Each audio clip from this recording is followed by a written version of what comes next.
जय जगन्नाथ केमिति अछंती आपण माने आसंतु आमे आज ब्रेड गुलाब जामुन बनेबा। मु स्नेहा डेली लाइफ को आपण माननको स्वागत। मिठा तो समस्त खाइबा को पसंद हेले जेतेबेले घरे किछि मिठा न थिबो आमे हेतेले मिठा खाइबा को इच्छा हेले बाजार भी जाई पारु ताले आमे कोन करिबा। सेथि लागि मु आपण मानन पई नै आछि ब्रेड गुलाब जामुन। मात्र 6 पीस ब्रेड रे 15 मिनिट रे गुलाब जामुन रेडी हे जिवो। चलंतु एबे बनेबा ब्रेड गुलाब जामुन। प्रथमे ब्रेड को एमती आमे काटी दबा ता जो ब्लैक साइड टा जो ब्राउन साइड टा सेटा बाहर कर दबा काटी दबा आ मझी जो व्हाइट पार्ट टा आमे रखिबा ब्लैक पार्ट टा काटी दबा।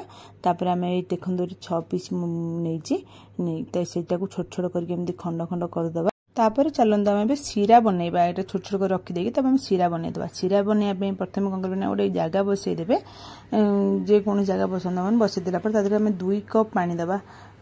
2 कप पानी देकी तादरे 1 कप चीनी दबा। मन रखंतु 2 कप पानी रे 1 कप चीनी काइना गुलाब जामुन सीराटा पतला सीरा हुए मोटा बेसी हुए नि ते तापर हमें गुजराती गुंड टे पके दबा। चीनी फुटिकी मेल्ट होला पर 5 मिनिट मात्र फुटेबे बेसी सीराटा को टाण करबेनी एति गुरे हम बंद कर दबा। हम सीरा रेडी हे गेला। तापर मो छोट खंड करी जो ब्रेड रखिथिले ना से ब्रेड रे हम क्षीर अल्प अल्प मिसे पकेकी ताको हम हाथ रे चकुड़ीबा। एटी क्षीर अल्प अल्प पकेकी आपण माने देखिकी चकुड़ीबे। बेसी क्षीर एकाथरे पके देबेनी न पानी हे जिवो।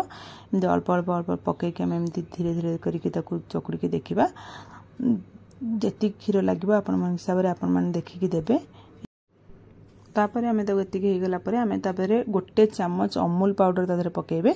अमूल पाउडर 1 चम्मच पके देके ताको एंदी गोळे देबा।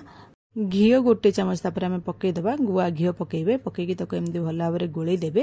एटी देखो घी पके गोळे देला परे एटी देखो हम झियो एटा रेसिपीटा बनौथला किंतु तले घी पके देला से अधिक क्षीर एटी पके देला। घी तापर पकेला पर बेसी पानी हे गला सेति से पारिलानी तापर मते दे देला। मु तापर एटी कोन गला ट्रिक गोट लगेली माने केमती एटा पानीटा बेसी ब्रेड भी देले हम माप भी हे जो एतले मु 1 चम्मच एटी सुजी मिसे देली। आपण आपण हिसाब रे क्षीर मापिकी देबे माने जेतिकी दरकार अधिक क्षीर देबेनी। 6 पीस ब्रेड रे 1/3 कप क्षीर बहुत हे जो ताठू कम भी लागि पारे आपण मान देखि देबे। तापर मोठी तेलो हाथ हे कि सब जांगो एमदी लंबा लंबा करी गढी देछि। आपण माने गोल करी की करि परंती मोठी लंबा लंबा कर देछि। लंबा लंबा गुलाब जामुन देखिया भल लागे। तापर त तेल गरम होला परे पूरा गरम तेल रे ताको पकै के एमती ब्राउन कलर हेले छानी देबे। सब जांगो छानी के संगे संगे ताको सीराटा रहिथिबो ना सीराटा भी गरम थिबो से सीरा रे पकै देबे। पकै देकी छाडी देबे 5 मिनिट खंड सीरा रे पकै बेसी नै से गरम सीरा को गरम एपड़े छणाटा से संगे संग ये हे जो माने सोक कर जियो भितर को आपण सब जांगा देखन एटी पकै देली। पकै देला पर एटी आ 5 मिनिट आपण माने छाडी देबा को पकै की बेसी समय दरकार नै 5 ରୁ 10 मिनिट छाडीबे। छाडी देला पर देखन हम रेडी हे गेला गुलाब जामुन पूरा बाजार भलिया टेस्ट। प्रकृत रे गुलाब जामुन जेमिति मार्केट रे किनंतु सेतिकी टेस्ट न ले भी एटा टेस्ट रे कोनोसी गुण रे खराब न। आपण माने थरे एबडी भाबे करिके देखंतु ना ब्रेड रे गुलाब जामुन इंस्टेंट हे जिवो संगे संगे 15 मिनिट रे जहां को खाइबा को इच्छा होतो मिठा संग संग करी खाइ परिबे बहुत टेस्ट लागिवो। चलंतु मेठी आपण मानन काटिकी भी देखौची केमिति एटा हेइची देखंतु भीतर पूरा रस पी जाइची आ पूरा लसलसिया हेइची।